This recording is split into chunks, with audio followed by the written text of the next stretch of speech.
Hello guys, this is your friend Naruto Audio Fanfics and we are back with a new fanfic. Which is what if Naruto became the Godborn heir of Olympus and the divine Shinobi of Zeus and Hera? Part 1. And if you enjoy this fanfic then please press the like button and subscribe to my channel for more fanfic like this. And now let's start the fanfic. Mount Olympus, the center of godly world, hovering above the current heart of Western civilization, New York City. This was not just the place where gods and goddesses gathered to have their yearly meeting every winter solstice, the mountain was also called Paradise, with golden buildings and happy people. Located at the top of it was a large city containing the palaces for the Olympian gods, goddesses, and residences for many minor gods and other creatures of Greek mythology.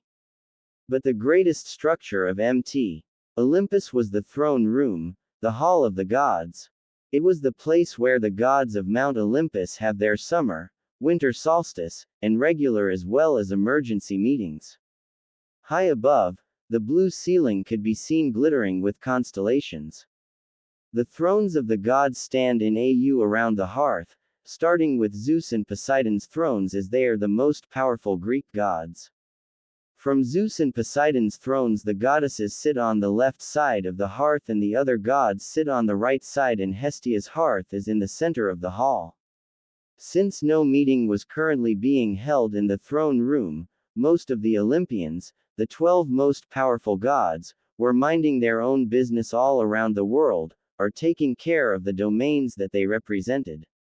However, there was a god and a goddess currently sitting in the throne room, sitting on their respective thrones with a dark atmosphere surrounding them. The god was tall, imposing, and very muscular, with long black shoulder-length hair with a gray and black neatly trimmed beard.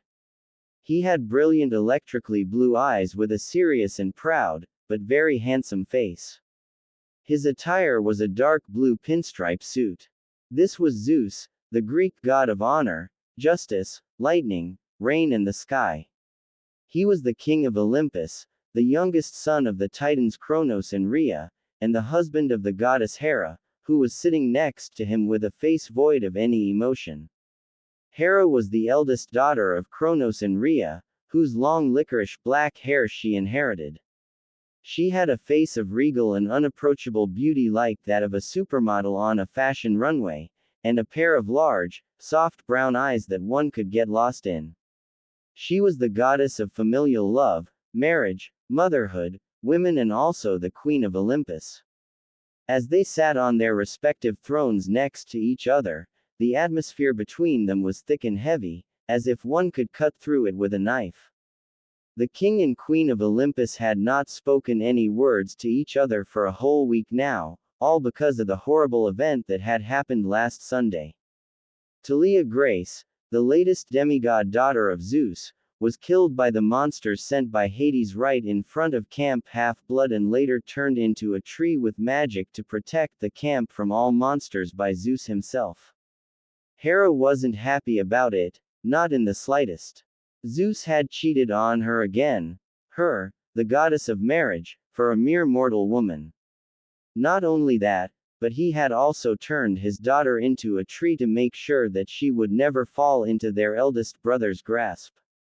She loves her husband with all her heart, but he could never keep it in his pants and stay loyal to her, like how she had always done to him. They had gone through so many things together and yet, Hera, finally, Zeus decided to speak up, breaking the uncomfortable silence between the two of them with a low tone. I am not in the mood, Zeus. Hera plainly said while looking away, her face still remained the same. After so many years of having Zeus cheated on her for so many times, she had come to get used to it.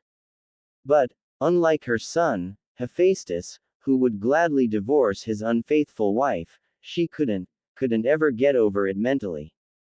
It didn't change the fact that it still hurt a lot whenever an offspring of his showed up, or was discovered. Hera, I am heading back, Hera said emotionlessly as she stood up from her throne and got ready to transform into her true form to teleport away, but her husband suddenly grabbed her wrist. Wait, Kushina. Just how many years had it been since the last time he called her by that name? It had been so long ago, one of the only times in her long, immortal life that Hera had found true happiness with him, and the marriage between them. Sure, they still had powers, but they were not godly. There were no divine responsibilities that they had to worry about, nothing, it was just the love between them, two regular mortals. Elemental nations, the place where their oldest ancestors, the primordial gods and goddesses had created a very long ago, separated from this world. It was the world where mortals called Shinobi, or simply ninja in modern language, lived and worked, wielding a special energy called chakra to bend the powers of nature to their will and do things only them, the gods and goddesses of this world, as well as their demigods' offsprings, could do. Beside the primordial gods themselves, only Zeus, Hera and their siblings knew about the place, as it was kept as top secret information from the other gods, who they deemed way too young and irresponsible to know about a world like that. Zeus, who had wanted to experience the life of the mortals of elemental nations, thought it might be a good idea for them to take some time off from the life of deities. At first, Hera did not think it was a good idea, for they were gods who had important works to take care of, but after being convinced by her husband, she had finally agreed to come with him, as long as there were just the two of them. With the powers of the Fates and Hecate, goddess of magic, who both agreed to help them, they were able to create artificial bodies to fuse their divine essences into, while temporarily suppressing their godly aspect as well as their powers, making them almost entirely humans. And with the powers of the Fates, Zeus and Hera were born into elemental nations as mortals, with the king of the Greek gods becoming a young man named Minato Namikaze, while his wife was born into the Uzumaki clan, with her mortal name being Kushina. In order to conceal their true identities from other gods in the situation that they somehow discovered elemental nations by accident, Hecate had made sure that their mortal bodies did not look the same as they were as god and goddess. Despite her best efforts, however, the goddess of magic could not alter Zeus' appearance completely due to his immense power as the king of the Greek gods, leaving him with his brilliant electric blue eyes. He was, however, the god of drama, so Zeus was able to play into his character so much that Hera couldn't help but do the same with her new identity, to the point that there had been times that the two of them completely forgot who they really were. They had so much fun together. Get your hand off me. Hera said coldly without even looking at her husband, and don't you dare call me with that name again, Zeus. Even though they were gods, whose powers allowed them to control the aspects of life, Zeus and Hera were well aware of the fact that their authority was not absolute, and they were restricted by the ancient rules that Chaos himself had written in order to keep them from doing exactly what they wanted. For them, everything came with a heavy price, and the Fates themselves had warned them about it. They had a son there, and his name was Naruto. He was no god, just a normal boy who Hera had given birth to in the traditional way. She had given birth to many of Zeus' children before, but it was the first time in her life that she had felt so much love and pride for a child. Naruto was everything that she had ever wanted. But the night that they had Naruto, they had to pay the price of happiness, the price of being Minato Namikaze and Kushina Uzumaki, two mortals whose true natures were two of the most powerful gods of their world. Hera, please, Zeus pleaded as he stood up, I can't just leave Talia like that. I cannot let her fall into the hand of my brother. You know what he will do to my child. Then you shouldn't have brought her to this world in the first place, husband. You know the consequence, but no, you still have to do it. It was you who suggested the oath to your brother, and yet, you broke it first. Hera turned around, her beautiful brown eyes radiating with power, it was all your fault. I know. Talia was your daughter, yes, she's but a child. She does not deserve such a life, such a tragic end. When are you going to realize that you always make the worst, stupidest decisions?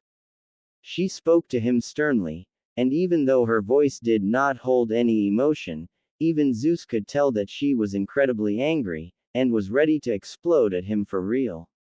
And don't you dare forget that if it weren't for you, Naruto would still be alive. She finished with a tear falling from her left eye, as she remembered her mortal son, her beautiful mortal son who died the same day she cradled him in her arms for the first time. Kyuubi, a creature so powerful his power easily rivaled Typhoon, Olympus Destroyer, also killed them that night. However, because they were gods in mortal bodies, what the tailed beast killed were simply their human aspects. Their divine essences remained and thus, allowed them to return to life soon after. The first thing that they did as soon as they reformed had been heading back to Konoha and looking for their son, Naruto, who became the new vessel for Kyuubi, making him a Jinchuriki. Because Kushina, or Hera, were the previous vessel of the beast, knew better than anyone the difficult life of a vessel of a tailed beast, so she did not want her son to be raised in elemental nations, knowing full well that he would have a difficult life ahead of him if he stayed there. She had wanted to raise him on Earth, not just because she did not want such a life for her son, but also because he was the clearest proof that Zeus and Hera worked, and there was genuine love between the two of them. But when they came back to Konoha, Sarutobi Hiruzen, one of the only people that they had revealed their true existences to, had told them that he was dead. Their son, Naruto, was dead. Of course Hera did not believe it. With her godly powers, she had threatened to kill the old monkey and everyone he held dear, including Konoha itself, for the lie that he had said. But when she looked into his mind and saw Sarutobi laid a small coffin down the hole between the graves of Minato and Kushina, she could not hold it anymore and broke down into tears. Even worse, she couldn't come to Elemental Nation's underworld to see him, or to hold him in her arms, because it was not the same as theirs. Elemental Nation's underworld was out of order, and there was no Elysium, no mercy was ever shown there, just the worst punishment for the souls that had committed crime in life, and simple afterlife for the innocent like her baby. Zeus wasn't any better than her. He had tried to act tough, for he had a pride and an ego that was unmatched by any man or gods, but the death of his mortal son, who was very special to him, had been too much for even the prideful king of the Greek gods to handle. For the first time ever, Zeus had broken down into tears, and called for Naruto in vain. After that night, they both swore to never return to Elemental Nations, for they were well aware of the fact that it would only bring them the worst memories. Sure, they had had their moments of happiness, but the pain of losing their son was too much for either of them to handle. Hera locked herself in her palace for days, then weeks and then months and then years. She had never experienced the death of one of her children before, as all of them were gods or goddesses. But it broke her heart just to remember about Naruto. Do not try to vindicate yourself, Zeus, I know you better than anyone. Hera looked away, she didn't want to look into his eyes now. They were the same eyes as those of their son, who had inherited his father's trademark eyes. You sealed the Kyuubi in Naruto and that was the reason why he was dead, it was all because of you. I don't have anything to justify myself, but, you know that I don't have a choice, Hera. I did what I must, as a shinobi and the leader of Konoha. Zeus said firmly, and Hera decided to not say anything in return, knowing that she could not argue. Shinobi. She still remembered the meaning of that word. But before neither of them could speak up again, the entire throne room was shaken violently by a massive wave of power. All over Olympus, the gods and goddesses had no choice but to stop whatever they were doing and looked up in shock when they felt such a powerful feeling. While the minor gods were confused by it, the 12 Olympian, especially the eldest 6, knew the feeling very well. It had happened once before, many millennia ago. It was the feeling that they would all feel when a human transcended the boundary between mortals and gods, and utilized a power that was on par with a primordial being. Such a fact was almost impossible. Zeus. I know. Nodding his head at his wife and deciding to leave their personal issues for a later time, Zeus summoned his master bolt and launched a massive bolt of lightning to the sky, summoning the other Olympians, even his eldest brother Hades, who was not welcomed on Olympus except for the winter solstice event. In flashes of light, all 12 appeared in the throne room, with many looking at their king in confusion. Poseidon and Hades were the only ones who immediately took their seats, knowing full well that they would want to sit down to take in whatever that was happening. Despite not being an Olympian and no longer had a seat among them, it did not take long for Hestia, the goddess of the hearth, to arrive and sit down at her usual place beside the center hearth, with no one questioning her arrival despite it being an emergency meeting of the 12 Olympians. Olympians. Zeus spoke up with a thunderous voice after every other Olympian had taken their seats and looked at him in expectation. I am sure that you know why I have summoned you here tonight. We are all here to discuss the wave of energy and the feeling that you have felt just a moment ago. What was it, Father? Athena, the goddess of war and wisdom, asked in a curious tone. In all my immortal life I have never felt something like that. I have already tried to look for it in the ancient records. Please, Athena, we don't need you to rant about your library and your books right now. Ares interrupted with a tone full of boredom and a dismissive wave of his hand. You have a death wish, Ares. The goddess of war asked while glaring at her half-brother dangerously. Hey, you wanna fight? Enough, both of you. Zeus warned them firmly, causing the two deities of war to look away from each other. Now is not the time for your usual bickering. We have a more important matter to care for. Listen carefully. What you felt just a moment ago was the alerting energy that Chaos himself has created at the point of humans' creation. Let there ever be a human that has transcended the boundaries between mortals and gods, and fighting on equal ground with a primordial being. Almost every jaw in the room was dropped down to the ground in shock. You can't be serious, Father. Athena broke the silence, picking up her jaw from the ground to utter the only logical statement that she could manage in her mind to speak to her father. No mere mortal could fight against a god, let alone a primordial being which could be even stronger than gods themselves. My words are the truth. I swear it on the sticks. Thunders rumbled outside and, even though most of them didn't admit it, they had hoped that Zeus would be punished for telling a lie, no matter his position as the king of the gods. It did, however, confirm that he was telling the truth, that somewhere out there, a human had become as strong as a primordial being. For a mortal to wield such power, they can become a dangerous threat to us if we don't do something about it. Hades said seriously while looking around the throne room.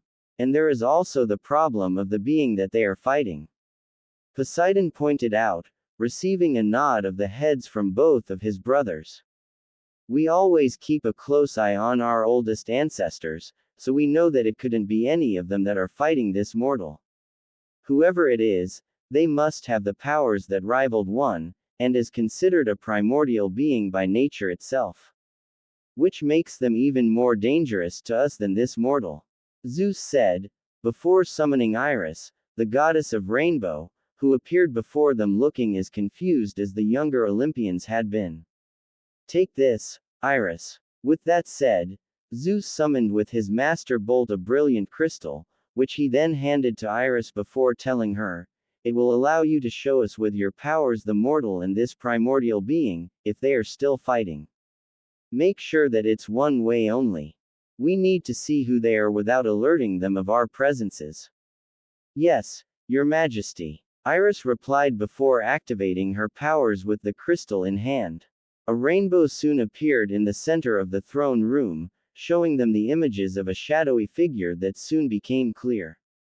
No. They all heard Hera gasping in shock. Even Zeus couldn't hold his master bolt in his hand firmly anymore and rose from his throne in shock. It can't be. Zeus muttered. The person within Iris Rainbow soon revealed themselves to be a woman with extremely long, sweeping white hair that hovered like a cloak behind her back.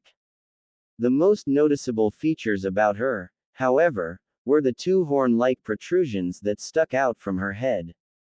The woman had abnormal white eyes, and a third eye on the center of her forehead that's eyelids parted vertically. For clothing, she wore a transitional high-collared hime kimono, which was adorned with intricate lines that were gold and purple and tomo running down the center and edges of the gown. Kaguya Otsutsuki. Poseidon muttered in absolute horror, with Hades, Demeter and Hestia sharing a similar expression. Father, who is she? Athena asked with a worrying tone. She had never seen the look of shock and horror on her father, his wife and those of the other older gods and goddesses, like that. Kaguya Otsutsuki, a otherworldly woman who attained primordial leveled powers by eating the fruit of the world tree, becoming as strong, if not stronger than even some of our ancestors. Poseidon informed them, making every other Olympians widen their eyes in shock. But since she wasn't born a deity, her mortal mind cannot comprehend such power, and she had grown despotic. More or less, you can say that she became mad with power. But father, how come we have never heard of her? Athena couldn't help but ask. Surely someone with that much power will. Because, fortunately for us, she is not from this dimension. Hades answered. All questions then disappeared from the Olympians' mind when suddenly a flash of light appeared next to Kaguya.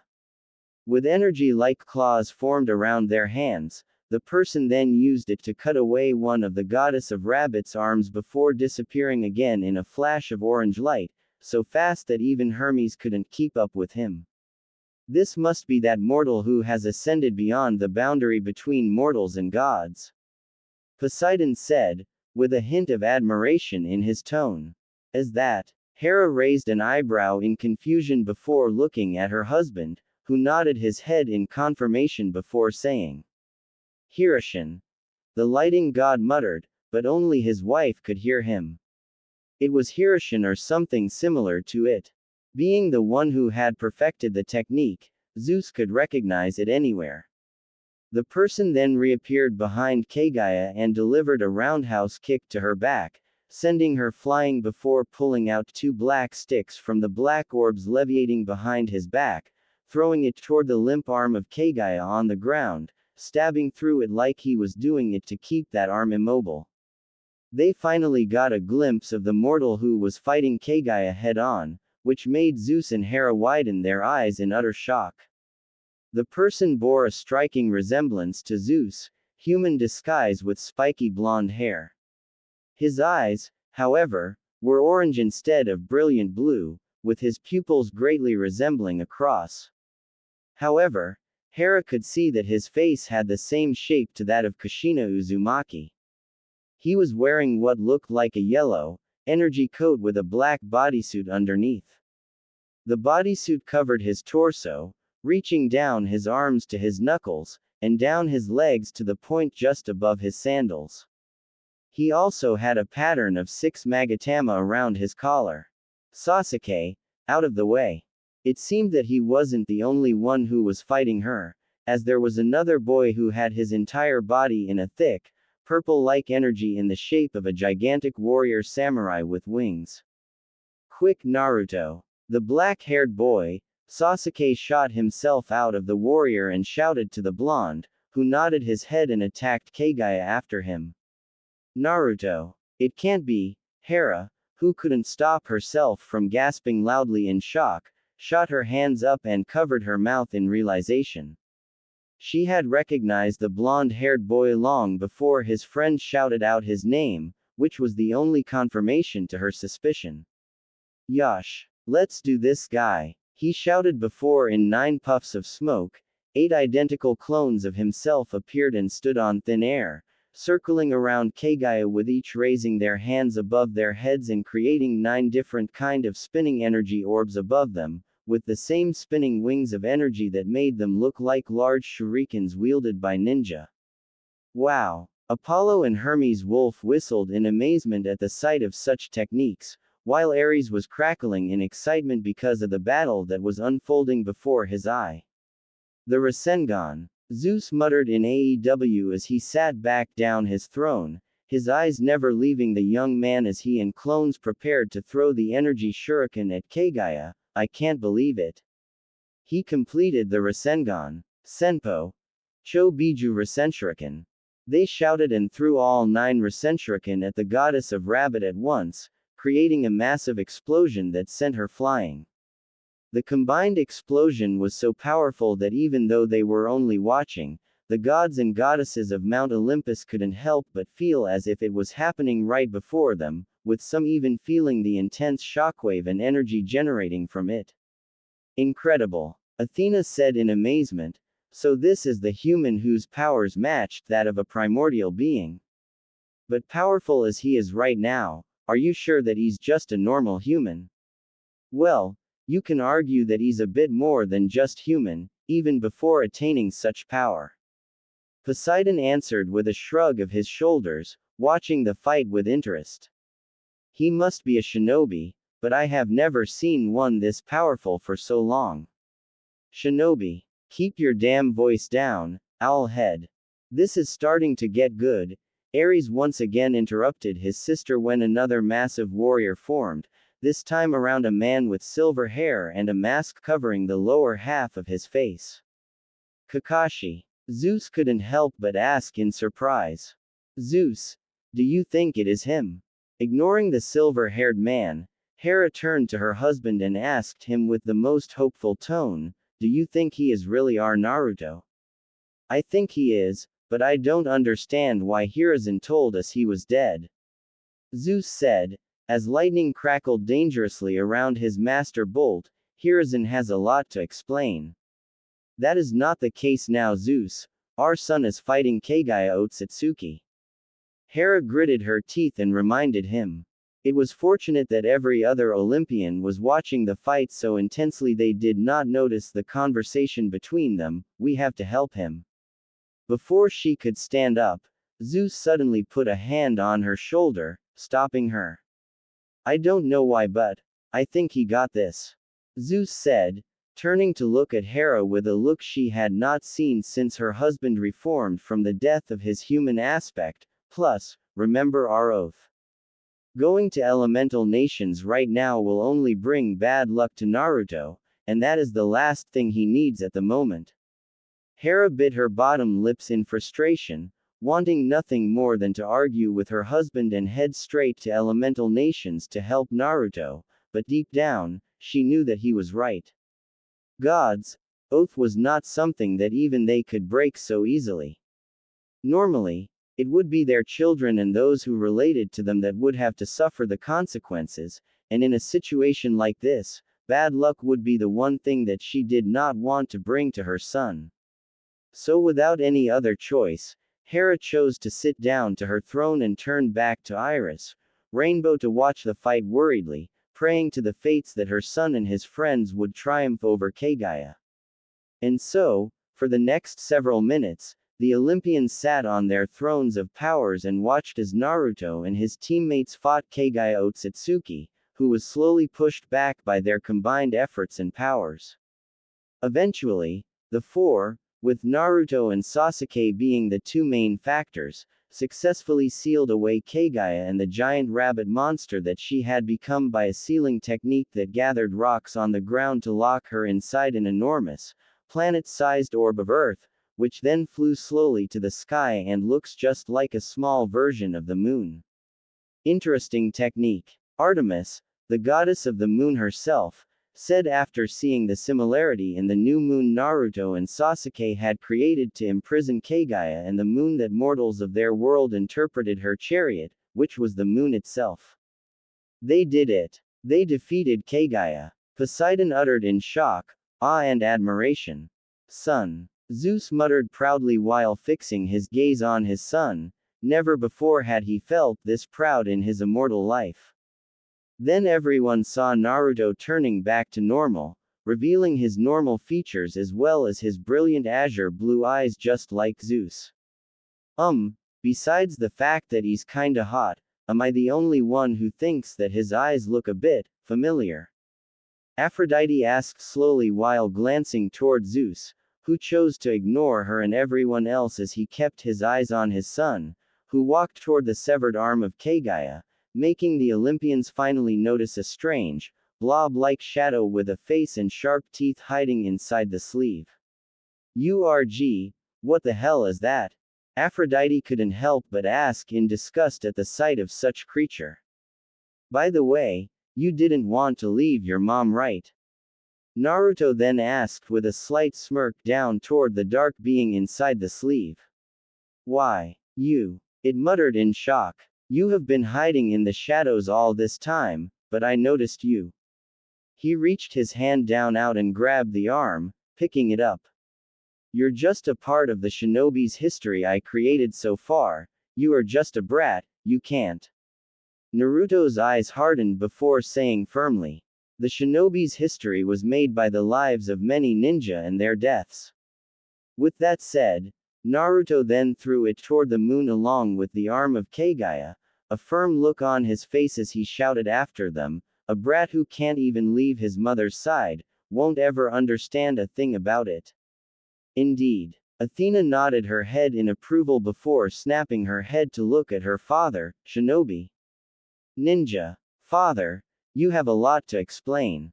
Zeus looked at his daughter for a moment before sighing longingly and nodding his head to Iris, who made her rainbow disappear before handing the king back his magic crystal and leaving the throne room, allowing the 12 Olympians and Hestia to stay behind and discuss what just happened among themselves. To say that they were all shocked would be an understatement. "Hera, wait. Just think about it for a second here." Zeus called as he followed his wife into the palace they shared together. The queen of the gods was in a hurry as she headed into her room and grabbed whatever that she could bring with her, including her peacock cloak and staff, the symbol of her powers. "Don't you dare think you can stop me now, Zeus.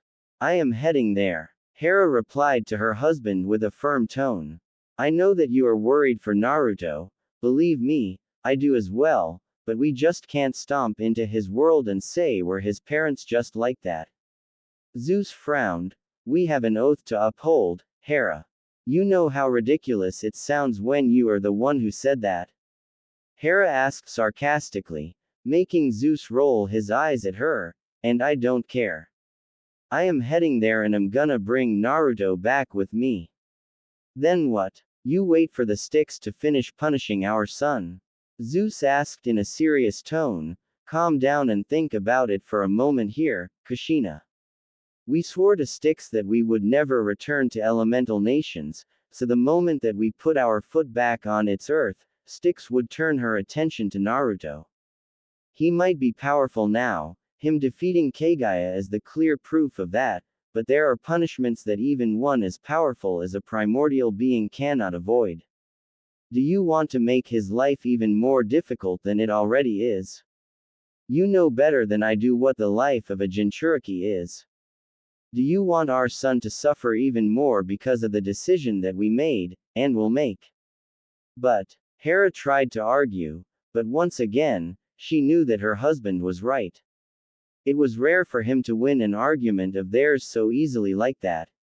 "Then what are we going to do now? I can't just leave him there. It has been 17 years already. I think our best course of action now is to send one of the Olympians to come and get him. Maybe two, just to be sure. They are not bound by the oath like we do, so they can travel to elemental nations with no consequences." Zeus told his wife, making Hera nod her head in understanding. "They better bring him back to us unscratched." Hera's eyes then turned cold. "What about Hiruzen? And Tsunade as well as Jiraiya? They lied to us, Zeus. It was Hiruzen who told us that our son was dead, and even faked the scene in his mind.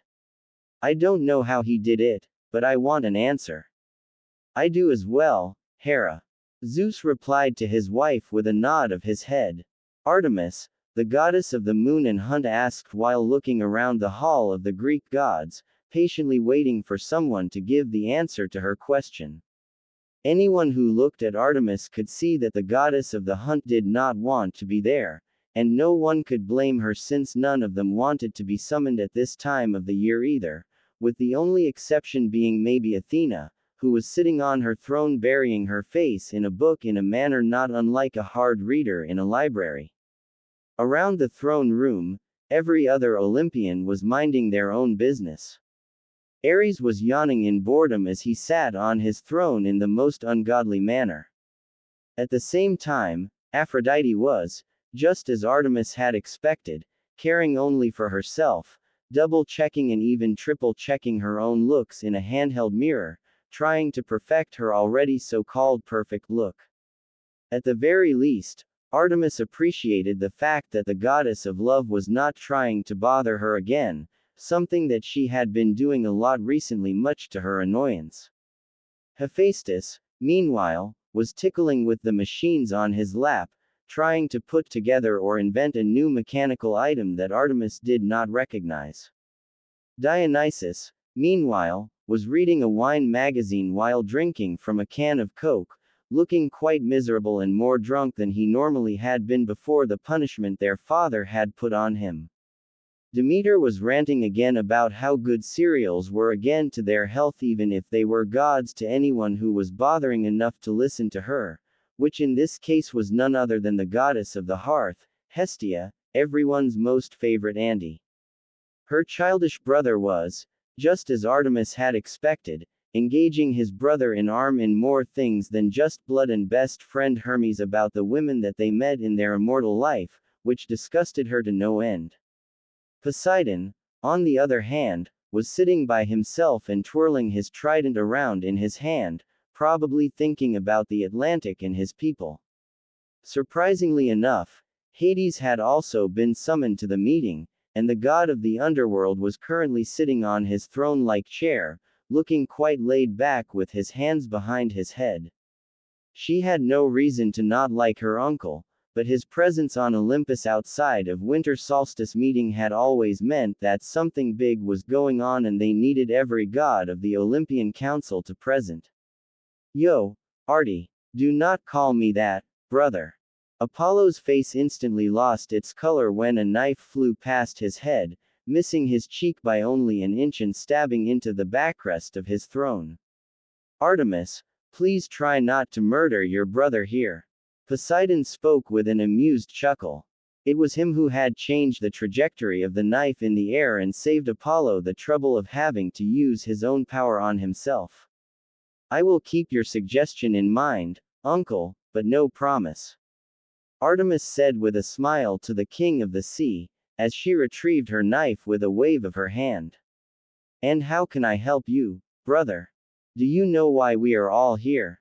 Didn't I just ask the same question? Artemis responded with her own question, but Apollo simply shrugged his shoulders at her in response. I am also in the dark just like you, brother. Artemis answered, thinking about her huntress. She had no doubt that her Lieutenant Zoe would keep everything in order for her while she was gone, but she was worried that monsters might attack them where they were camping while she was away. The monsters had been a whole lot more active recently, and it was in their duty to find out the reason. Artemis opened her mouth to speak, but her father beat her to it as he arrived in the throne room as dramatically as ever in a bolt of lightning. Standing beside him was none other than his wife, the queen of the Greek gods, who had a strange look of worries on her face. The beauty that could even rival Aphrodite herself was totally in ruin. Her hair was a mess and her white dress was messy and taken carelessly. It was Artemis' first time seeing the queen like that. She respected the queen, but she did not like her either for the mistreatment she and her brother had had to deal with since the moment that Zeus could not keep it in his pants and wooed their mother. Whoa, what happened? Aphrodite could not help but ask, looking away from her mirror for the first time. You're a mess, Hera. But the normally short-tempered goddess chose to not say anything in response, simply ignoring the goddess of love as she walked to her throne and sat down. Want me to help you fix your look? No. All right then. The goddess of love waved a hand at Hera dismissively, looking as uncared as ever, but Artemis could see that Aphrodite was somewhat nervous by the tone that the queen had just spoke to her. Go back to your seats, everyone. Let us start this emergency meeting. Zeus spoke up, tapping his lightning bolt lightly on the floor of the throne room after clearing his throat. He waited until everyone had settled down on their seats, and Ares had woken up to begin. Now, let's discuss the most important matter at hand. It's about the boy we saw last night fighting the primordial being Kaguya Otsutsuki, Naruto Uzumaki. Fishcake spiral? Apollo asked, raising an eyebrow in wonder before grinning broadly and nudging Hermes with his right elbow. Hey, sounds like him and I are gonna be good friends. What about him? Ares asked with another yawn. Before we begin, Ares, you should know that he is your little brother.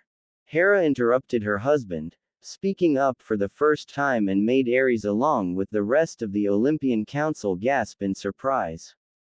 However, it was for a different reason. Man, not again, Apollo groaned, throwing his hands in the air in defeat. Wow, talk about keeping an oath. Aphrodite giggled playfully in amusement. I am not surprised. Hades spoke as he glared at his brother. Brother. Poseidon bellowed as he shot up from his seat and stood facing his youngest brother with power radiating from not just his trident, but also his whole body. You broke the oath twice. Explain yourself.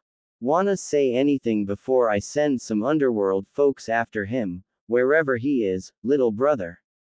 Hades asked absently. He was a lot less surprised and angry than he thought he would be. Maybe he had just already seen it coming. He defeated a primordial being, as if those monsters from the underworld are gonna give him trouble. Demeter reasonably pointed out, making Hades shrug his shoulders. Won't stop me from trying though. That boy is a threat for not just being a potential child of prophecy, but for the unimagined power that he poses. It is just like you said, sister, he defeated a primordial being. Is it not already worrisome enough? Hades reminded them all, whether you like it or not, he cannot be kept alive. We gotta do something about it. He's also my son. Right, then that make him even more worry, what? Hades nodded his head in understanding, before widening his eyes in shock at what he had just heard and gasped, looking at Hera as she sat on her throne and tapped her foot on the floor rather impatiently. So you are saying, he's fully my brother? Hephaestus asked, looking at Ares and then back at his mother, our brother. Yes, he is, Hephaestus.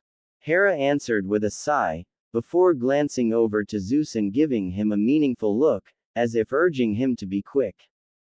Ahem, allow me to tell you a story. Kinda unnecessary dramatic, father. Ignoring Apollo's remark, Zeus began to tell them all the story of elemental nations and how it all began, from the day that Kaguya ate the fruit of the world tree, originally the Jubi itself, whose power was far more terrifying than anything that they all could ever imagine, and attained otherworldly godhood. She then gave birth to 2 sons, who defeated their mother for the tyrant that she had become. Hagoromo, the younger son, later became the creator of Shinobi and their arts, ninjutsu, which led to the creation of the ninja world and the great nations of Shinobi. He then told them about the many wars between ninjas, starting with the first, then the second and the third, eventually leading to the births of many shinobi villages, by uniting clans of ninja together. Then he told them about his short but eventful journey there with Hera with the help of the Fates and Hecate, how they had become Minato Namikaze and Kushina Uzumaki, who both grew up in Konoha and lived their life as shinobi of the villages before marrying each other, giving birth to a son whose name was Naruto. It was then that he began to tell them what had happened the night that their mortal self died. Even though Zeus had tried his best, the story was still incredibly hard for him to tell, because it was not something he nor his wife wished to ever relive again. He thought he had lost a great son that night, but it turned out that the boy was still alive and grew up to be an amazing young man, and a powerful shinobi. In the end, no one dared to say a word, not even Ares. As much as Artemis wished to deny it, she was in shock. It would be much easier for me to summon Mnemosyne and have her show you all our memories, but it will take a lot of time to watch. Zeus then said after finishing the story. But we need to talk about the reason that I have summoned I call you here. You wish to bring Naruto Uzumaki here, don't you, father? Athena asked, having come to the conclusion the moment that she found out who Naruto was. She was also the first member of the Olympian Council to collect her composure, as the rest was still trying to process all the information that they had just been given, too shocked to even say a word. You are correct, Athena. We swore to the Styx the night our mortal selves died that we would never return to elemental nations, so we need one of you to go there and retrieve Naruto for us. Zeus spoke to Athena, making the goddess of wisdom nod her head in understanding, having expected as much. Allow me to go, father. Ares shot up from his seat and volunteered instantly with a bloodthirsty grin. I shall bring little brother Naruto back to Olympus.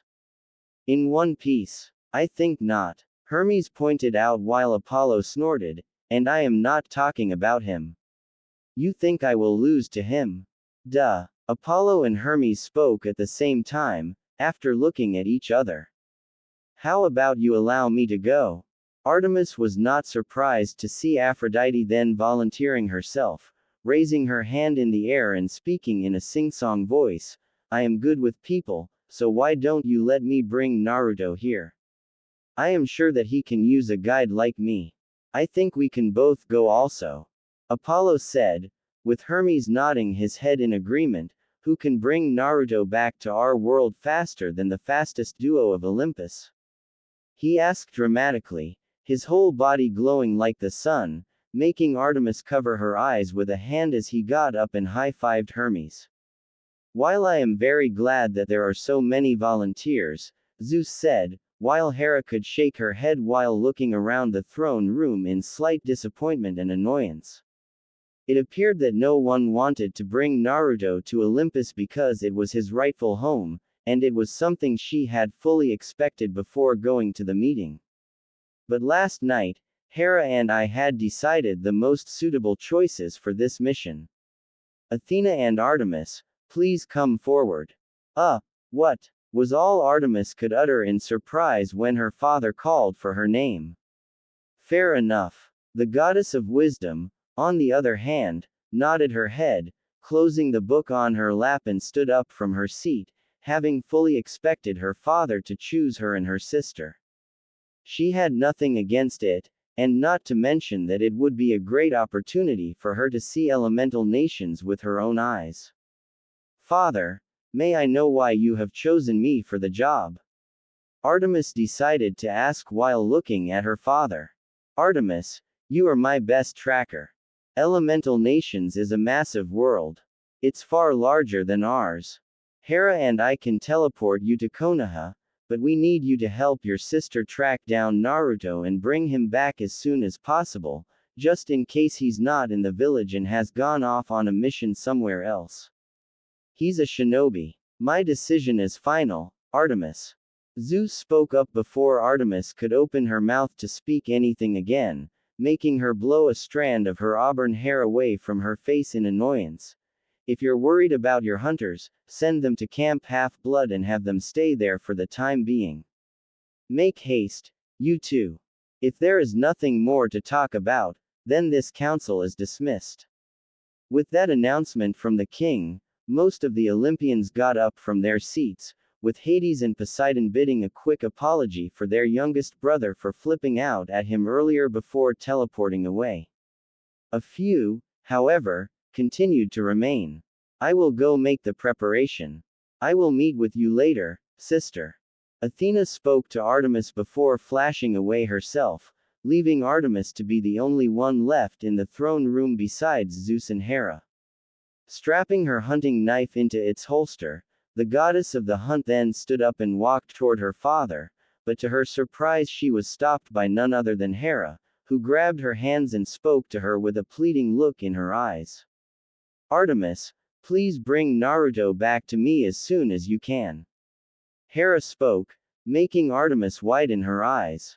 I know after everything I have done to you, your brother, and your mother, I do not deserve to ask you anything, but please, please bring my son back to Olympus. Artemis became puzzled. On one hand, she wanted to ignore the queen and walk to her father to reason to him that there were obviously better choices for the mission he had given her in Athena, but on the other, she wanted nothing more than to help this woman, realizing that under all that bitterness that she always took out on those around her, she was still a mother who loved her son, her children dearly. She knew how special Naruto could be to her. She was no goddess of love like Aphrodite, something that she was thankful for, but she knew that Naruto was not just her son, he was the proof of her love for Zeus, the husband who had cheated on her so many times just because that he could. Alright, Hera. Artemis spoke finally after making up her mind, squeezing her hands around the queen's as she looked straight into her eyes. I promise to bring your son back to you. Break. With a sad look on his face, Naruto put on his black attire, standing in front of the mirror in his room. A week had passed since the end of the Fourth Great Shinobi War, yet, villagers and shinobi all around the world were still burying their beloved fallen comrades, friends, fathers, mothers, brothers, sisters, sons, in grief. Thousands of shinobi had lost their lives in the war. Some Naruto knew, but many others, he hated himself for not at least knowing their names. Everyone would be there for the funerals, even Sasuke. Standing beside his friends and comrades, Naruto remained silent as he looked at the new names that had been carved on the stone. He did not know what to say, and could only stand there with a bunch of flowers in hands. Each flower was for each shinobi of Konoha who had fallen down on the battlefield. But after the rain, the sun would once again rise. A new day had started. A new beginning. What do you mean I cannot become the Hokage just yet? Naruto asked in surprise with a dramatic look on his face, one hand holding his head. The other one would have been used to do the same thing, but it was no longer there, having been blown up during the final clash in his battle against Sasuke. Keep your damn voice down, brat. It is still way too early in the morning for you to shout. Tsunade scoffed in annoyance as she glared at Naruto, while her assistant Shizune could only laugh softly in nervousness while standing behind her and watching the argument between the fifth and Naruto, and my decision is final. Kakashi Hatake will be the Rokudaime Hokage of Konoha. You can work to earn your seat next time. But why not me? He groaned. Standing next to him was Kakashi, who was giving Naruto his trademark eyes smile while holding his shoulder comfortingly. I thought after the war. Yes, you are the hero of the shinobi world now, Naruto. Many people will think that you deserve to become Hokage more than anyone in this village. Tsunade spoke as she got up and walked around the table to reach her godson. But you're still way too young for the seat in the hat, to handle the tremendous responsibility of it. I am giving you time to be ready for it, Naruto, not just physically but mentally as well. Saying that, Tsunade then pulled out a bottle of sake from under her jacket, shocking Shizune as she was sure that she had thrown them all away. Now, let's just go to have a drink to celebrate the day I finally escaped from this job. With that said, Tsunade wrapped her free arm around Naruto's neck and pulled him out of the room using her ridiculous strength, with Kakashi and Shizune following closely behind them. The whole way, Naruto tried to reason with the blonde woman, but the moment that they arrived at the street of Konoha, the cheer of the villagers caused Naruto to stop, leaving him standing there in surprise. Well, you might not be the Hokage yet, Naruto. Kakashi said as he walked over to his student and spoke to him warmly, but isn't this almost all but only thing that you have ever wanted? Naruto could only nod his head slowly in response as he looked around, finding himself experiencing the same feeling he had had after Kakashi brought him back to Konoha after he had defeated Pain and confronted Nagato. Once again, they had called him their hero. Break. You are drinking too little, brat. Here. Drink some more. Tsunade spoke excitedly as she tried to make Naruto drink another bottle of sake, giving him no choice but to try to push it away. It was 3 in the afternoon and he had already been forced to drink his 7th bottle. At the same time, they weren't the only ones currently celebrating in the restaurant. All of his friends were there with them, including even Sasuke himself, who had just been released from prison after much efforts from Tsunade and Naruto to convince everyone that he was no longer a threat. Regardless, because they had shown up, Tsunade had invited them to join the celebration with her. Choji was screaming at Lee for eating his last piece of barbecue, but instantly lightened up when Ino, who knew her teammate far too well, brought a brand new dish of barbecue to him. Can I sit here? Naruto asked, after managing to shrug off Tsunade and leave the table to walk over to his so-called best friend, who was sitting all by himself at his own table. Sure. The last Uchiha answered simply. How is your arm? Naruto then asked after sitting down. The same as yours. Once again, Sasuke gave Naruto a short answer. Ba-chan told me she was making prosthetic hands for us from the cells of the first Hokage. Naruto informed him. She is still working on it, but we will have both of our arms back soon. I don't think I'm going to stay in this village till then. Sasuke said. Surprised Naruto. Hey, don't tell me you're thinking about becoming a missing nin again, he said, looking at Sakura, who he knew had been sneaking glances at Sasuke for the past few minutes. There are people who won't accept it if you are just gonna leave again, you know. I need to find my own path, Naruto. Not to mention it will be better for us all. I don't hang out around the village often. Sasuke answered before he decided to ask, what about you? What are you going to do now? At that, both young men turned their head to the Hokage monument, where a new face was being carved onto it. I am going to train and study harder. My dream is to become the Hokage, and that hasn't changed.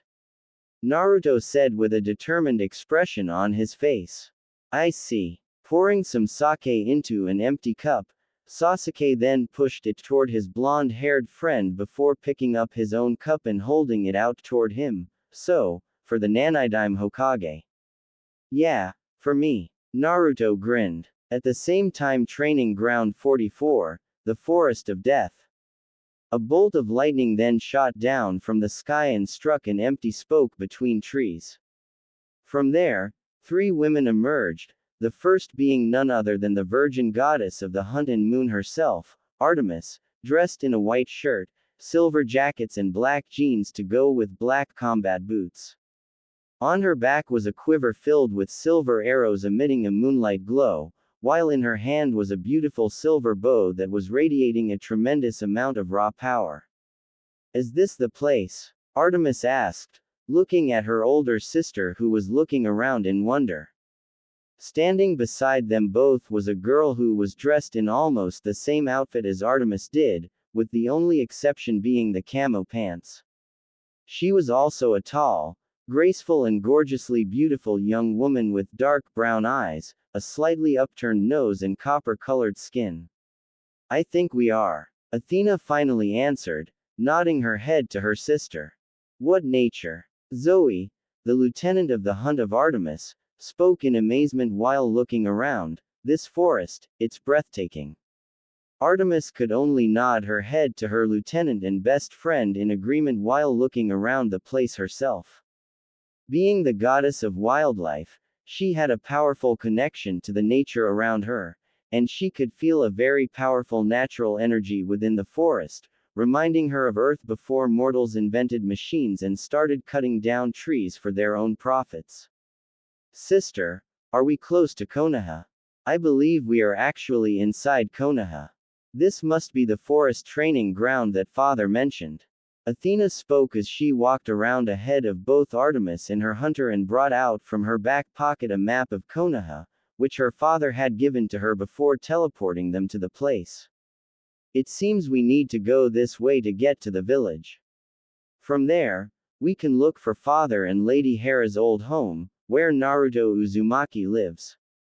Very well, Artemis said, and together, the three of them headed out of the Forest of Death, with Athena having no trouble keeping up with two incredibly agile hunters who had spent thousands of years fighting in the wild, being the goddess of war herself.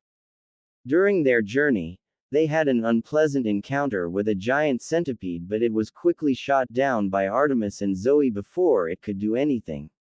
On the other hand, they also had many pleasant meetings with the animals of the forest, which all had incredible sizes. Artemis, the goddess of wildlife, did not have much trouble befriending them and asking them for directions, which they were more than willing to provide after finding out who she was. When the village came into view, Athena stopped them and spoke up. From here, we should be a bit careful. I know that you two are more than capable of taking care of yourselves, but we must try to stay away from troubles as much as possible, especially unwanted encounters with the shinobi. Some of them can do feats that even the strongest demigods could not hope to compare.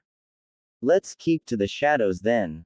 With that said, Artemis, Zoe and Athena entered the village, using alleys and corners to hide from attention while traversing the street of Konoha, skillfully avoiding the eyes of the mortal villagers. As soon as they stepped into the village, the group of goddesses and huntress got a lot of attention from the villagers because it wasn't every day they got women as beautiful as they are walking in the village.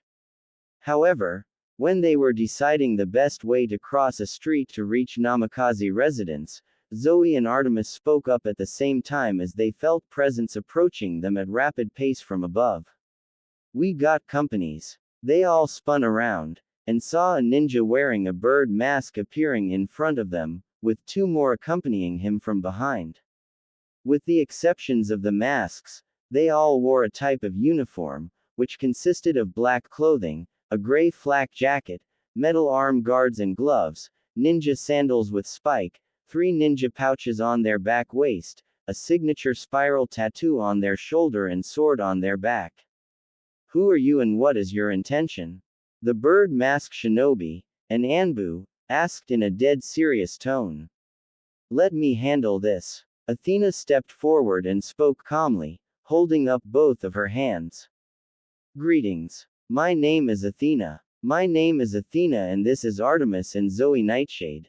We're friends of Minato Namikaze and Kushina Uzumaki, your Yondaime Hokage and his wife.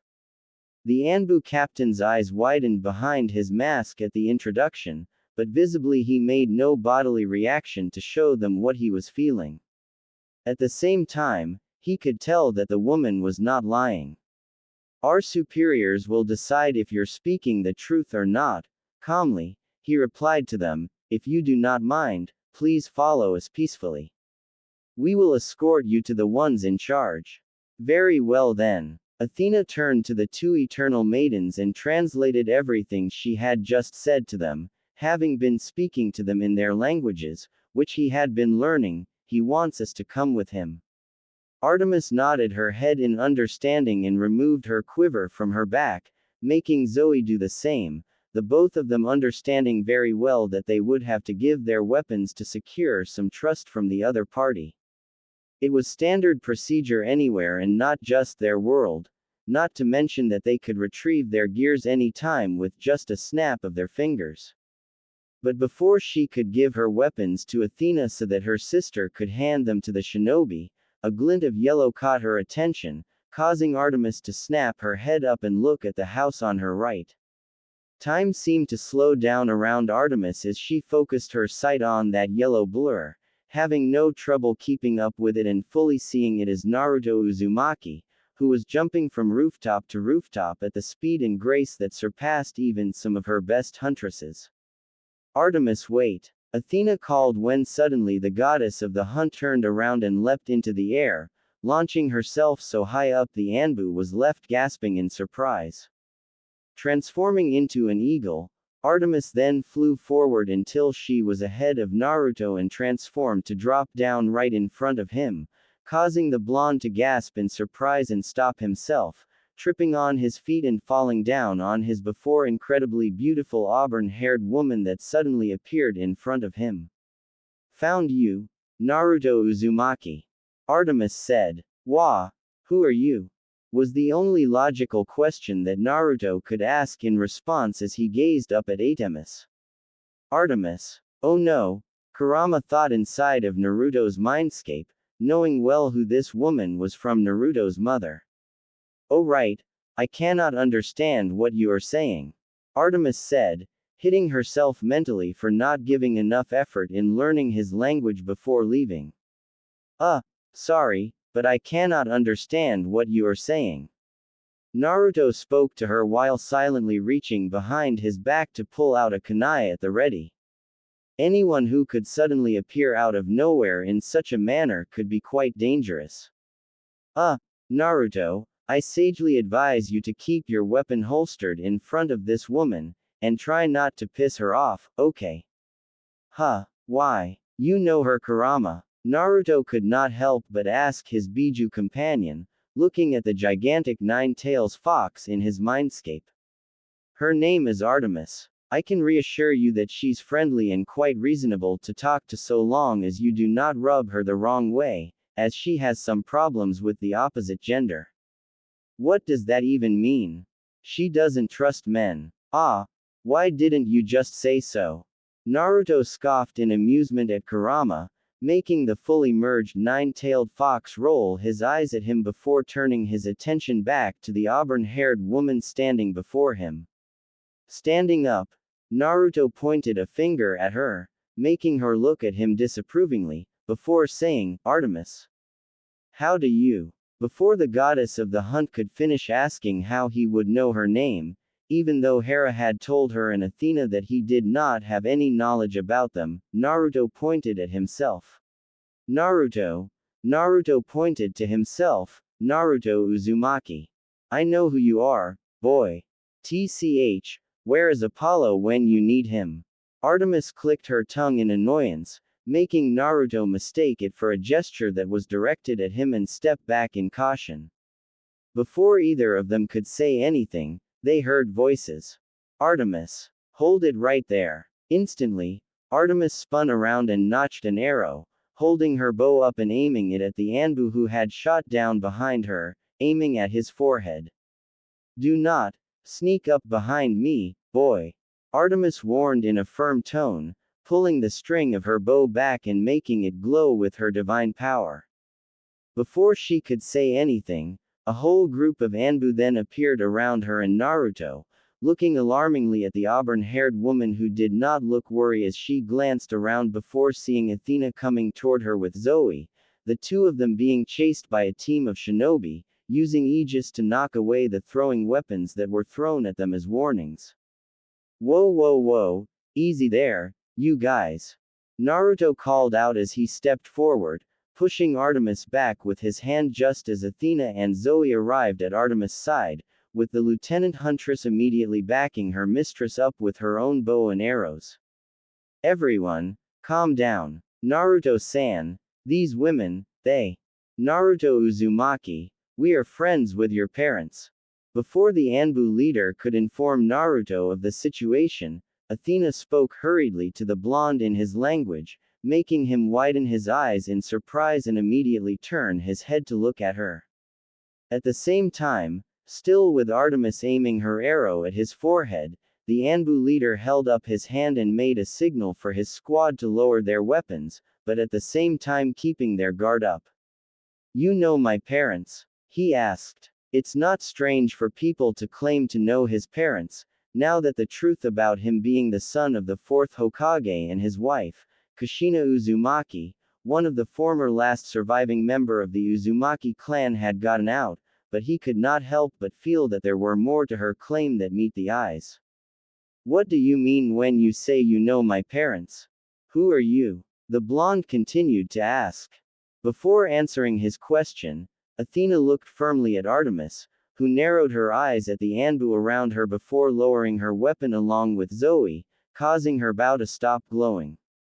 My name is Athena. Naruto, we are here to bring you back to your parents.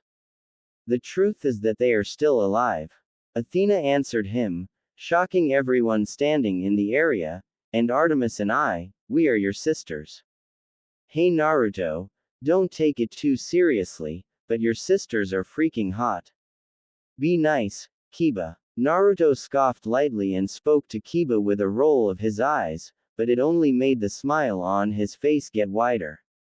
As much as he had his doubts just like everyone else, it would be an understatement to say that Kiba had been shocked to learn that the two out of the three incredibly beautiful and attractive girls currently standing only a few feet in front of them had claimed themselves to be the sisters of the hero of the shinobi world.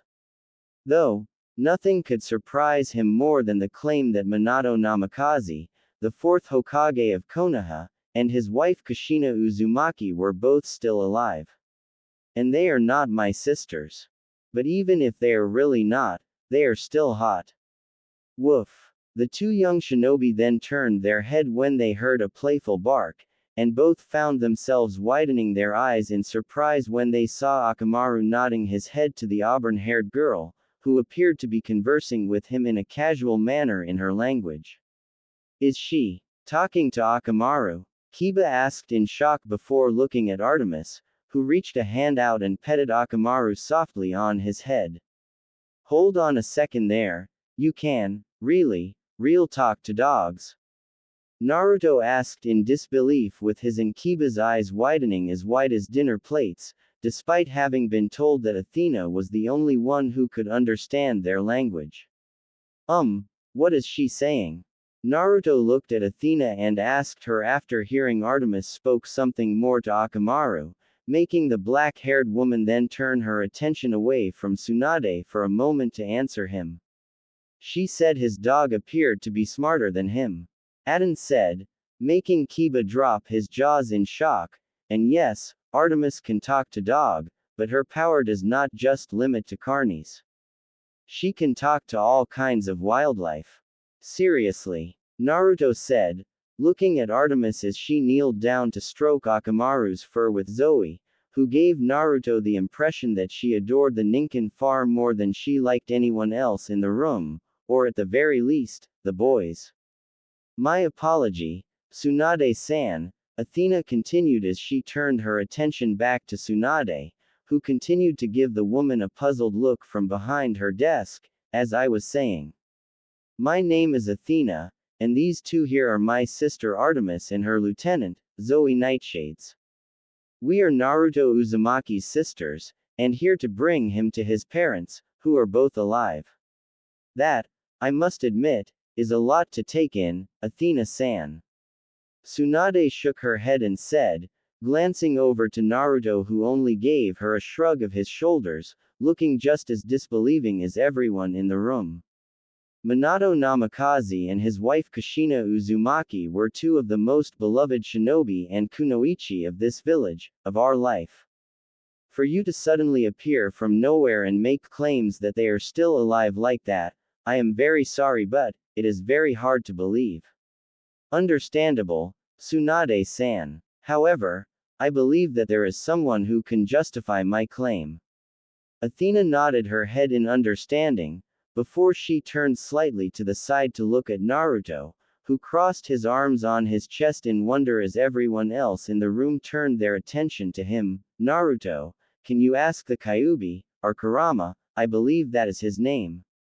You know. Yes, your mother told me.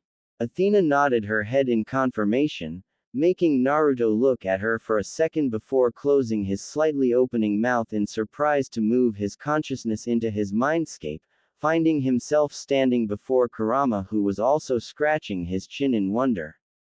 So, are they telling the truth, Kurama?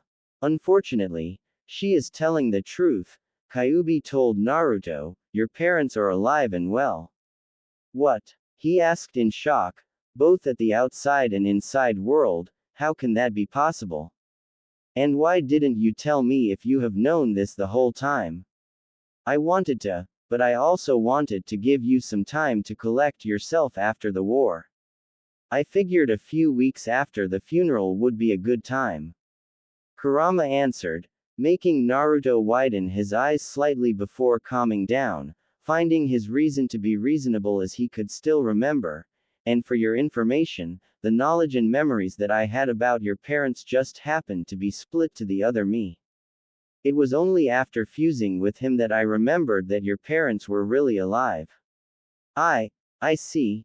Naruto nodded his head in understanding at Kurama before returning to the real world, looking at Athena to ask her, so my parents are alive. How were they alive again? Because they are not humans, or in our terms, mortals. Naruto, your parents are the king and queen of the Greek gods. Athena answered, and her words made everyone in the room gasp and widen their eyes in shock, with no one more so than Naruto himself, who could not stop looking at Athena as if she had just grown a second head instead of dropping that piece of information on him. Of all the answer that she could give him, Minato and Suhina being gods was the last thing that they could think of. About 40 years ago, your parents came to this world to rekindle their marriage and start everything over not as gods, but as mortals.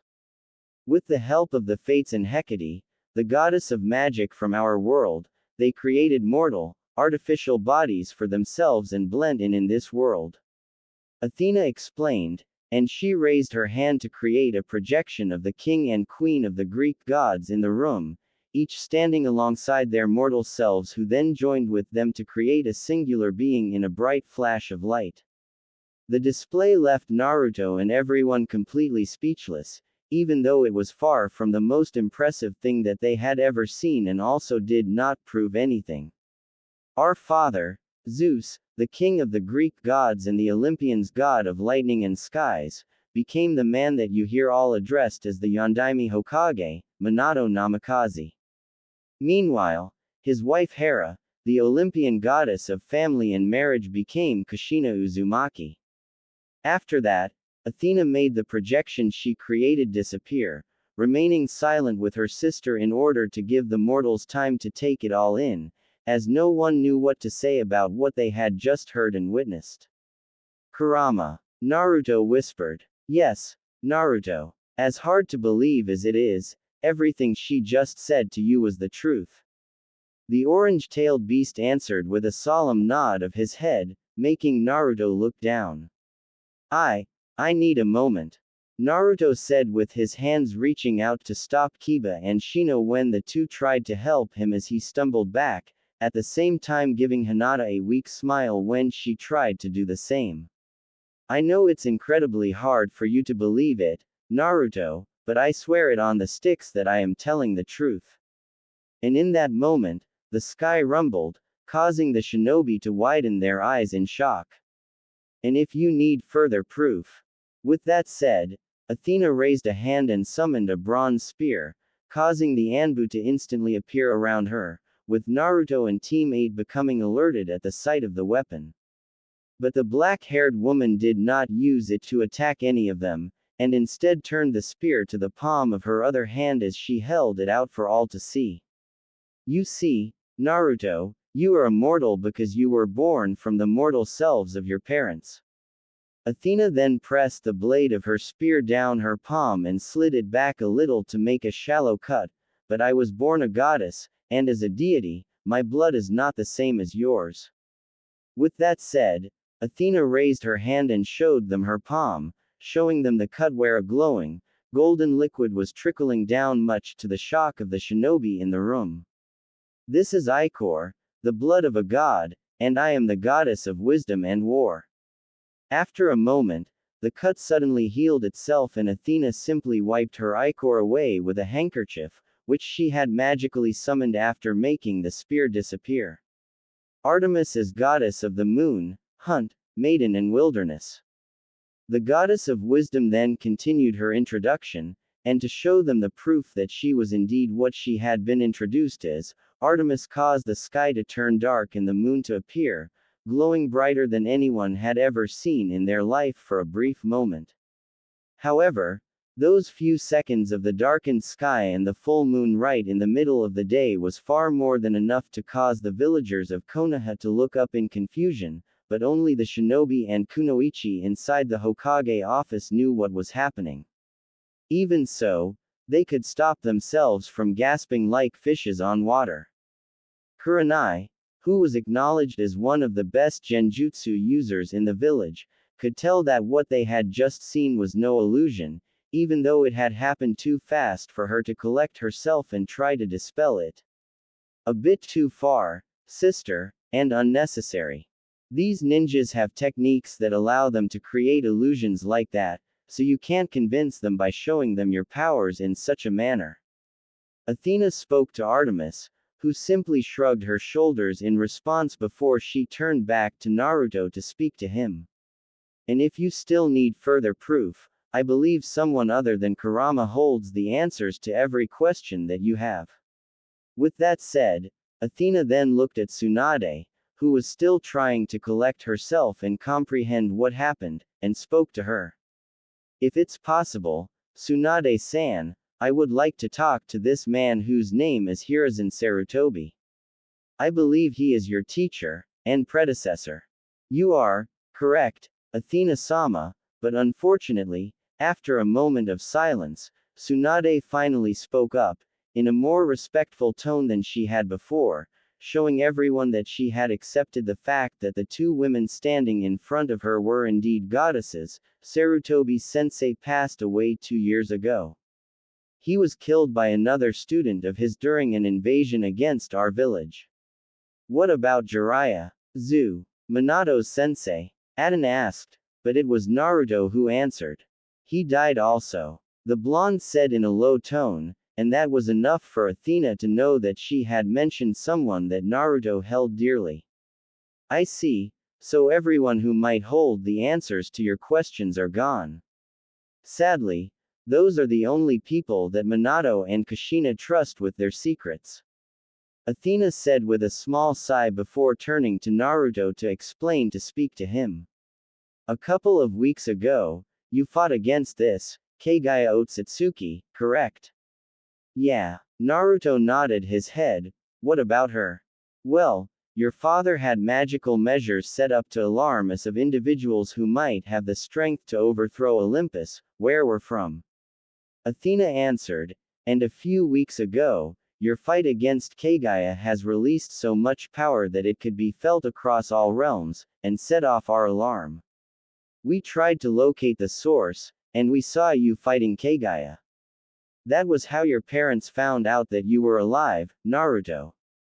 Wait, what do you mean that they found out that I was alive? Naruto asked with an arching eyebrow. I still don't know the full story, but they believed that you were dead. They were both in so much grief that they refused to return to this realm after that night, the night that their mortal selves died. Athena answered, making Naruto widen his eyes in shock. Us gods cannot die, but when we were slain in battles, we entered a static state and returned some time later.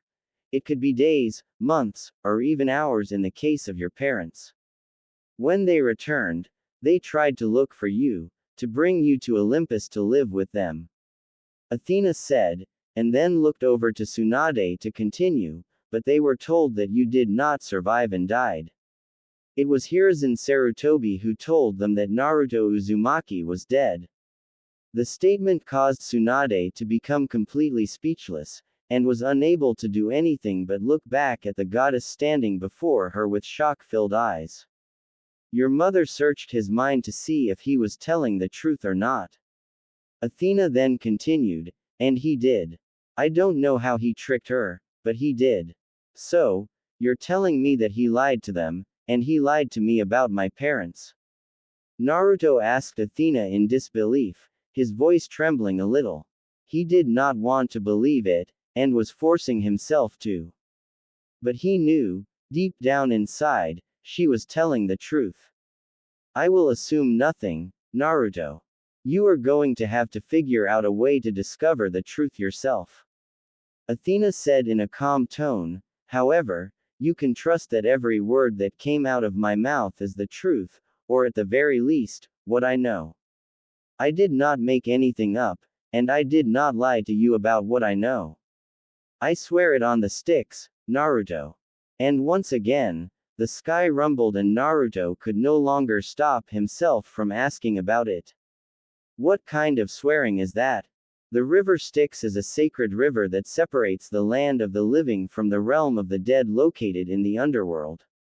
Oaths made by this river bring forth something, worse than death, to the oath-bearer if not fulfilled. Athena explained it to him, causing Naruto to widen his eyes in surprise. Oh, all right. Naruto nodded his head in understanding before he continued. You don't have to go that far to prove that you are telling the truth, but still, I guess I appreciate it.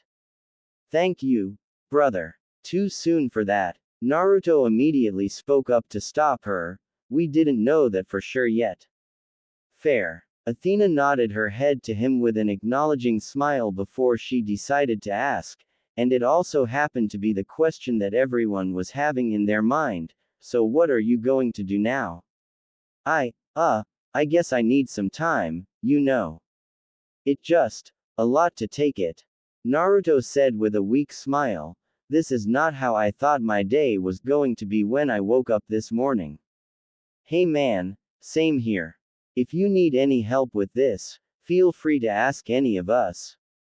We will be happy to help.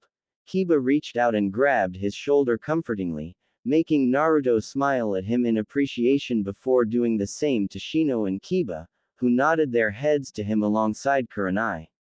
Please, take as much time as you want. We are in no rush.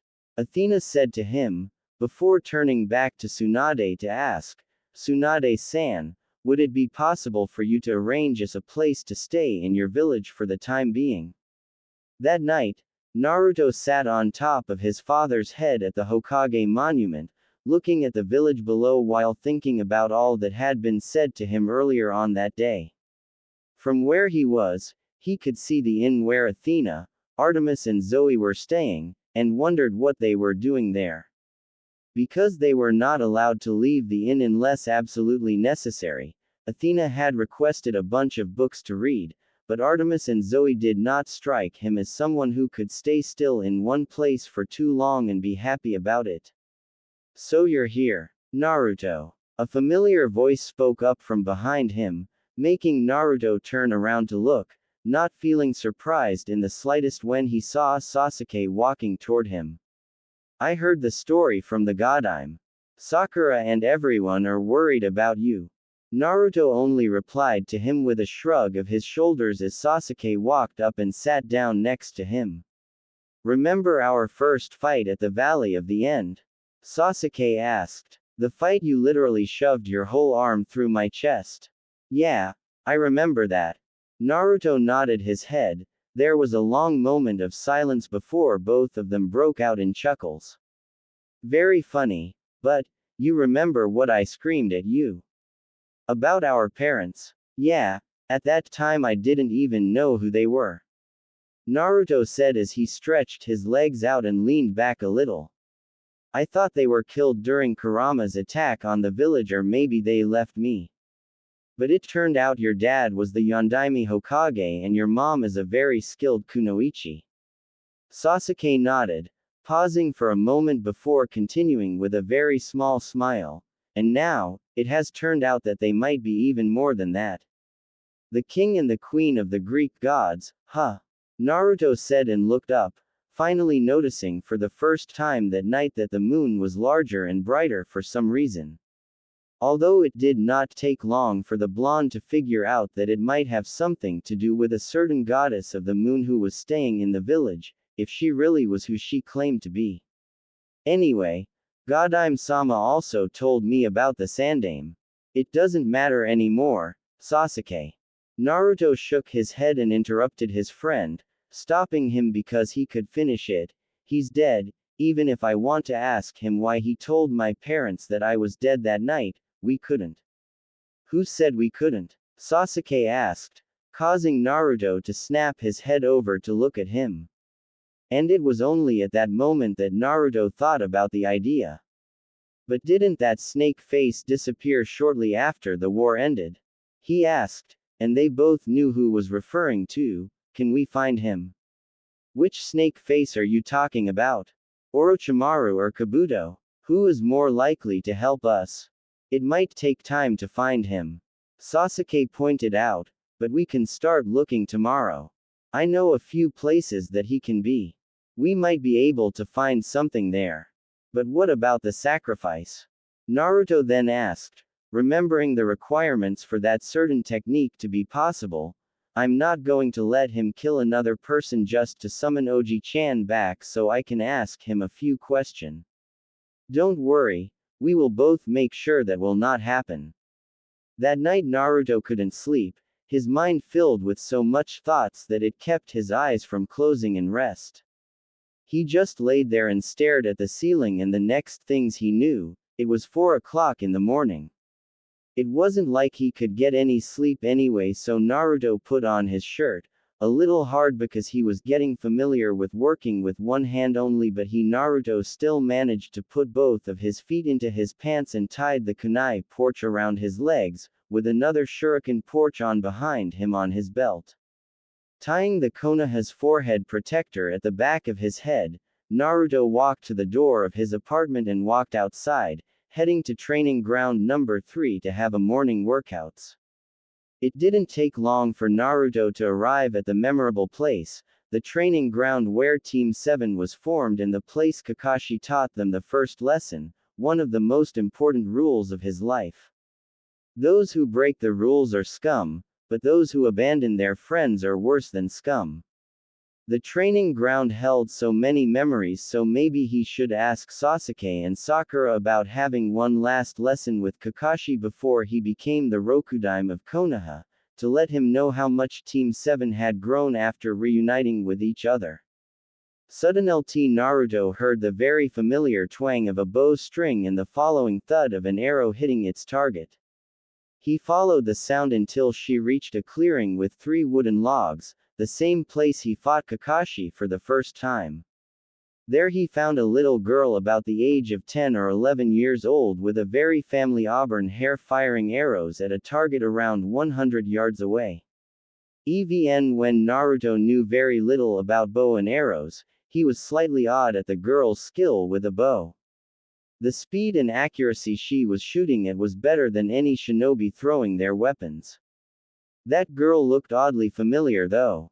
You know that I may shoot you down right there, Uzumaki, the girl suddenly spoke up when Naruto landed on top of a tree. The voice was much more childlike, but it was the same kind of tone that Goddess of the Moon used to talk to him yesterday. Artemis? Naruto asked, jumping down to the ground about a few feet away from the goddess, then walked toward her very carefully so that she would know he don't have any weird intent. Wow, you're a kid, what happened? Kurama was in action again to translate everything for Naruto. The only one he knew could change their age like that was Tsunade, but she was a 50-year-old lady who had problem with gamble. He doubted that she and Artemis shared the same interest in wager. Us gods can change our appearance as will. This is the age I usually look like, she said and shot another arrow, saying that calmly. Huntresses. Like Zoe. Yes, like Zoe, she nodded her head before saying, I could appear as a grown woman like yesterday, or a blazing fire, or anything else I want, but this is what I prefer. This is the average age of my hunters, and all young maidens for whom I am patron, before they go astray. Go astray. Grow up. Become smitten with boys. Become silly, preoccupied, insecure. Forget themselves. Oh, you mean fallen in love? Naruto suddenly realized with a large smile, his hand hitting his other palm. Artemis' left eyes twitched. Turning around, she returned to her training. shooting arrow straight to the middle wooden log. "I rather not talk about it." She used that sentence to end their conversation, but Naruto still standing there right behind her. Then, the blonde reached his hand into his shuriken pouch and pulled out a half-dozen of shurikens. With just a simple throwing move, all 6 shuriken left his hand and flew straight forward toward the middle wooden log, which was filled with silver arrows. But unlike Artemis, who hit the wooden surface right away, Naruto's shuriken splitted 6 arrows of Artemis in half before their blades striking into the log. Artemis instantly turned around, glaring at him. "You're welcome." His chuckling then stopped. "Artemis, my mom and dad, do they have any more children other than me?" Kurama had filled him in that gods was immortal and his so-called godly parent had lived for more than 3,000 years as husband and wife, so it wouldn't be a surprise if they had any more children than him. Artemis looked at Naruto for a moment. She didn't know if she should tell him the truth or not, that her father was basically the biggest man whore ever and had countless affairs. Even the goddess standing in front of him, the goddess who was reading books in a tent not too far away, were all his half-sisters. But since he asked Zeus' children with Hera, she would answer the things he wanted.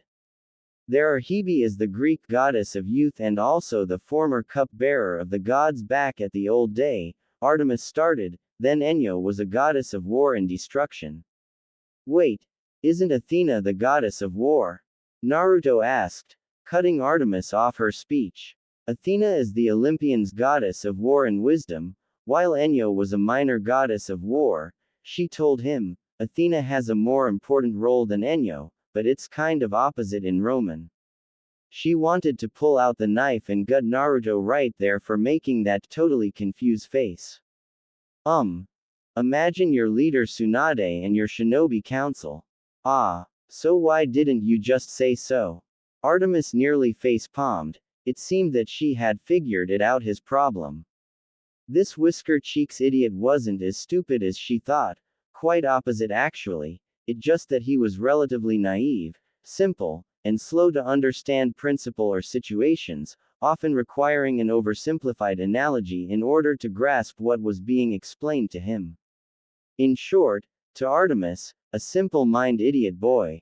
Please continue. Okay then. Next is Enyo, the goddess of war and destruction.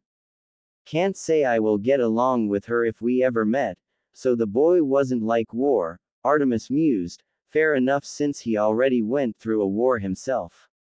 The goddess of the moob already figured it out what he was going to say when she mentions Ares. Eileithyia, the goddess of childbirth, Artemis continued, and then Hephaestus, the Olympians' god of forges, fire, technology, craftsmen, sculptors, volcanoes, and blacksmiths. Wow, that is a lot. Some of us Olympians have more than one domains, like me. Other than the goddess of the hunt and moon, I'm also the goddess of the chastity, animals, and the wilderness.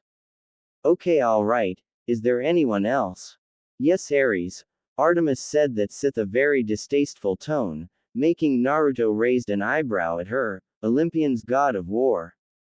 That's it. Yes, your eldest brother is mortal's least favorite, Naruto nodded. Unlike Athena, who is the goddess of wisdom, making her somewhat a goddess of war of justice, your brother is the complete warmonger, battle maniac and bloodthirsty, typical man. Damn, Naruto scratched the back of his head. Why do I have a feeling that he is going to challenge me for a fight? Probably, was all Artemis said before returning to what she was doing. He got a big family was all Naruto thought in his head. He got a big family waiting for him at this place, Olympus. While most of them might not as pretty as he thought, like Ares or Enyo, they are his family, the family he always wished for when he was young.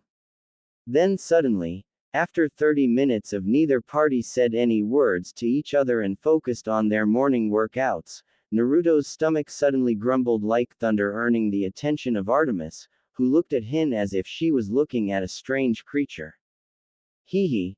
Sorry about that, Naruto laughed sheepishly.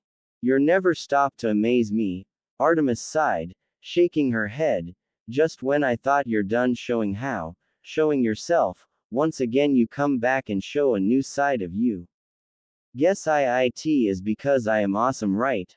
He grinned brightly, which really reminded her of Apollo's upbeat attitude. Hopefully he would never turn out like her childish brother. His stomach rumbled once again. I have enough of your hungry s. She snapped her finger and in a flash of light, a set of picnic table and chair appeared from thin air beside Naruto. Surprise him. Wow, how can you do that? Godly power. Artemis replied shortly. Now sit down and I will find you something to eat. You know how to cook? Naruto asked, sat down while looking at Artemis in surprise. What do you really mean when you ask that question? Artemis asked, glaring at Naruto slightly, who just laughed sheepishly. Of course I know how to cook, but some boy like you don't deserve to taste my cooking, let alone eat it, she said that with a smirk. Well, then how? But Naruto was silenced for the second time because Artemis clicked her fingers once again and food suddenly filled the entire table, various kinds of foods, some Naruto never tasted or even saw in his life. Consider this an apology for how I acted yesterday, said Artemis, sat down the chair opposite from Naruto. I attacked you for something nonsense and my behavior was like of an immature little girl. Well, you're a little girl, right? I mean, you can continue. Naruto was about to tell a joke, but stopped himself because Artemis looked up and glared at him like he wanted to eat him alive or put an arrow through his head. As I was saying before being rudely interrupted, Artemis said, voice full of sarcasm, please consider this simple breakfast as the redemption for my actions. It wasn't like I was holding something against you. Naruto grinned, but thank for the meal anyway. He then picked up the chopstick and dug in. But after the first bite was in his mouth, Naruto looked at Artemis and asked, you don't eat. Gods don't eat. We live from the mortals. Faith in our domains. Artemis then summoned a bowl of small cubes and put a piece in her mouth. But we can eat this, ambrosia, the food eaten by gods, or drink this, nectar, the drink consumed by the gods. She then summoned a cup filled with strange color liquor inside. Can I have some? He asked, wondering how the food and drink of gods taste like. Sure, have some. Artemis gave it to Naruto, who took it and threw it into his mouth. But since you're mortal, unless you want your blood to be turned to fire and bones to sand, then sure, have as much as you like. Naruto instantly spitted it out of his mouth, horrified. What the hell? He screamed in Japanese, and even though Artemis couldn't understand, he knew he was cursing and couldn't help but laugh. Naruto looked at the laughing little girl, pouting before turning down and returned to the normal foods. Right about the time I thought you're nice enough, he said, putting the food into his mouth. Hey Artemis. What? Can you summon ramen? Why is that food? It unhealthy and, please, it's my favorite food, he begged with hand in front of him. If he still had his right hand then his hands would clap together. To me, it's the food of the gods, not that dangerous cookies. He pointed to the bowl of ambrosia, which Artemis was pouring the nectar inside and ate it from a spoon. Okay, go on. Artemis groaned and summoned the food he wanted. Itadakimasu. He shouted and dug in. Not even 10 seconds later. Done. Can I have some more? He asked, grinning brightly, and put the bowl down, much to the shock of the goddess of the hunt. What in the Hades, what is wrong with you? She asked before shaking her head with her hands massaging her forehead. Forget that, here, just eat. She replaced the entire table with bowl of ramen, making Naruto grinned. Thank you. The rest of Naruto's breakfast ended in just 10 minutes, as he finished 10 bowls of ramen in just a few seconds really surprised Artemis. Artemis had never seen a boy like him before, who had proved to her that he was much more than he appeared to be. Sure, he was simple-minded, disrespectful and sometime full of himself, but he had amazing skills in fighting and a very great mind for strategy, as Athena had commented it when they watched Naruto and his friend fought against Kaguya. She hated to admit it, but she would have to fight her hardest if she wanted to keep up with a Naruto who only fought with just one arm, who easily defeat her yesterday and actually show enough skills with just that to defeat her 3,000 years of experience. Or maybe she was blinded with anger and he defeated her easily using that at his advantage. That must be it, Artemis mused to herself. It was her anger that clouded her judgment and made her to lose to him. He fought on the equal ground against a primordial being, remember? Artemis shivered. She could hear those words from the deepest part of her mind. Even ninja of this village was able to keep up with Zoe and could kill her in a close combat battle by the time her arrows ran out yesterday. She now know why the older gods and goddesses never told them about this world. Hey Artemis, Artemis, Naruto suddenly spoke up, clicking his fingers in front of her face to draw the goddess of the moon back to the ground, her mind probably like the moon going somewhere above the sky, he mused. Oh sorry, what do you want to say again? She blinked and looked at him. I want your help today Artemis, he said. I want to find out the truth about Sarutobi Oji-chan's lie about me to my parent. But wasn't he already dead? Artemis crossed her arms on her chest. Sure, gods like us can go to the underworld if the owner allow, but your world's world of afterlife is very different than ours.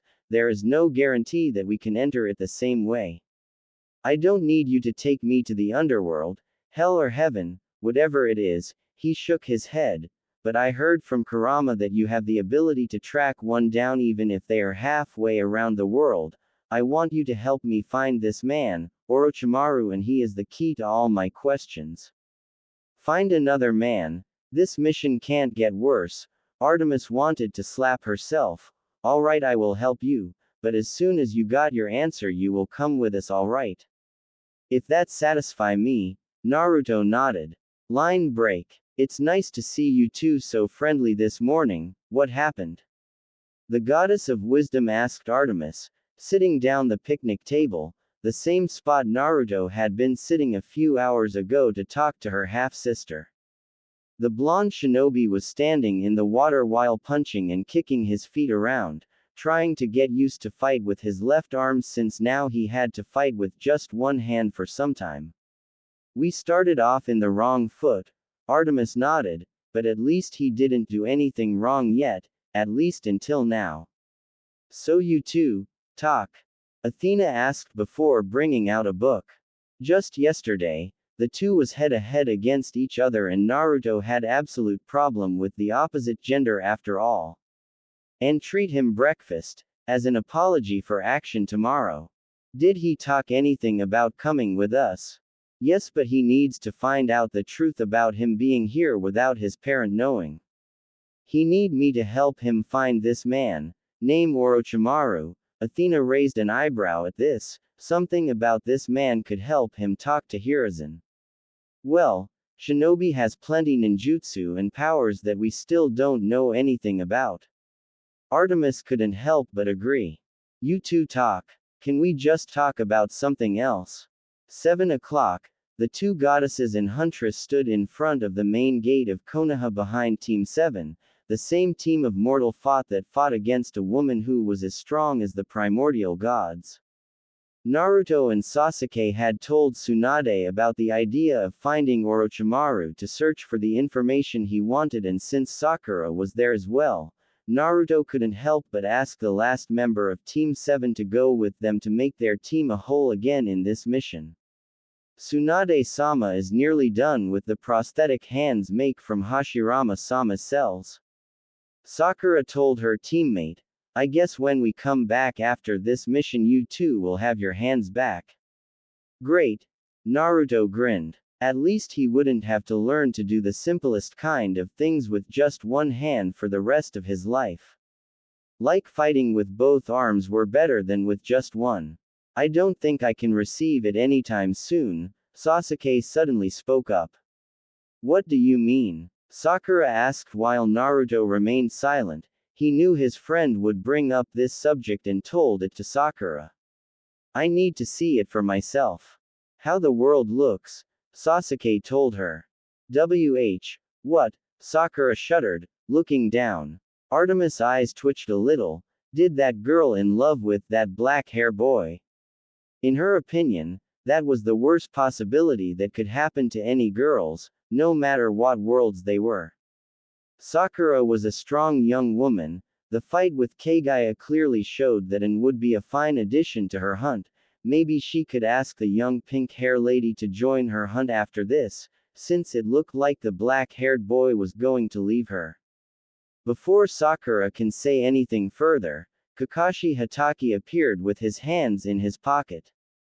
So, the team is all here, Kakashi said with his usual tone. Yo, he greeted Team 7 with an eye smile before turning to the goddesses and huntress. It's my pleasure to see two goddess in person. I'm Kakashi Hatake and the Rokudaime Hokage of this village. He then added, I was also the sensei of Team 7. Kakashi sensei? Naruto gasped in surprise, what are you doing here? I thought you're. Now don't worry. The masked man smiled. When I heard that you three are about to head out to find Orochimaru, I couldn't help but come here as soon as I can. As soon as you can? Naruto asked, slightly smirking. So, there is no black cat on the street and helping old lady this time. It was 2 hours ago that I walked out of the Hokage's office. Naruto and Sakura groaned while Sasuke just sighed. Relax, I'm just kidding. Great Team 7 are all here for our last mission. Naruto grinned brightly before turning to the immortal group behind him. I think it's time to go, ladies, he spoke in English. Okay. But first, Artemis walked to the group. Can anyone tell me how is this Orochimaru looks like? Snake face, evil eyes, Naruto described very simple. Really pale skin, look like someone already dead. Those who can speak English looked at him. What? It's the truth. Kakashi, do you have a picture of Orochimaru or anything that can show Artemis about him? Athena asked the new Hokage of Konoha. Oh, Tsunade-sama gave this to me. Kakashi pulled out from his shirt pocket a picture and gave it to Athena, who could see a younger Tsunade and a man with long spiky white hair and another one with long black hair and pale skin. Naruto was right, his skin was really pale and looked like someone already dead. I take that this man is Orochimaru. Athena nodded her head before giving it to Artemis, pointing the pale-skinned man in the picture. Then, she closed her eyes and not a moment later the shinobi could hear the sound of lot of animals were approaching them, all gasped in shock when hundreds and hundreds of various kinds of animals instantly present in front of Artemis. Birds gathered around the area and there were still more to come. Foxes, wolves, wild cats, even creature like bugs, butterflies and snails were present and in front of the goddess of the hunt. Damn, Naruto said in amazement, she probably a goddess, Naruto commented while looking at Artemis, who was showing the animals the picture of Orochimaru and the other Sannin. Alright, split up and find this man for me, also tell your friends and the other creatures as well, she said loudly and instantly, the animals all bowed to Artemis before parting away, disappeared as fast as they appeared. Now we wait. Just in case they can find him, Sasuke spoke up, we should head to one of Orochimaru's old hideouts at Otogakure, in case he decided to return there. Alright. Kakashi nodded his head while Athena translating everything back to Artemis. Let's go team, they all nodded and the shinobi shot up, moving fast on top of the tree while the goddess of the mood and her lieutenant ran below them on the ground. Athena transformed herself into an owl and flew up, flying on the sky. They traveled for 3 hours at top speed. Neither parties talked to each other but talked among themselves, as Athena and Artemis were conversation through telepathy about elemental nation and what Athena had found out about this world. Zoe was keeping a close eyes on everything around her, taking in every details of the incredible wilderness of elemental nations.